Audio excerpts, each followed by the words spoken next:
क्या मंजर है। मेरे 40 जवानों को मार कर गया था ना तू, आज मिलेगी मेरे कलेजे को ठंडक।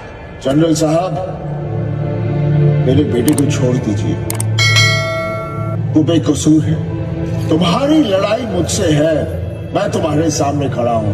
मेरी लड़ाई हर हिंदुस्तानी से है। बहुत जुल्म कर लिए तुम लोगों ने हिंदुस्तान में मुसलमान भाइयों पर, अब हम उन्हें आजादी दिलाएंगे। कैसे आजादी दिलाओगे तुम? हिंदुस्तान मुसलमानों का है, हिंदुस्तान क्रिश्चियनों का है, सिखों का है, हिंदुओं का है, हर हिंदुस्तानी का है। और इन सब ने मिलकर आजादी की लड़ाई लड़ी है, कुर्बानियां दी है। अच्छा, और वो जो ईस्ट पाकिस्तान में बंगाली मुसलमान भाइयों को गुमराह करके मुक्ति वाहिनी सेना बनाई है, उसका क्या? हमने कोई सेना नहीं बनाई, वो सब तुम्हारे जुल्मों का शिकार है।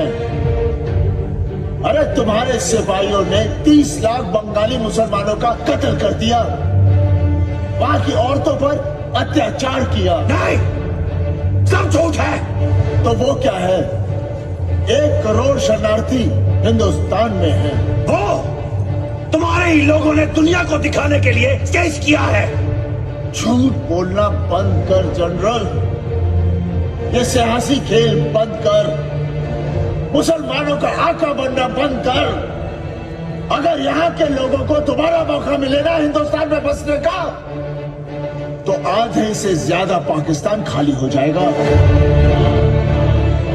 तुम्हारा ये सियासीपन तुम्हें भिखारी बना देगा। कटोरा लेकर घूमोगे, भीख भी नहीं मिलेगी।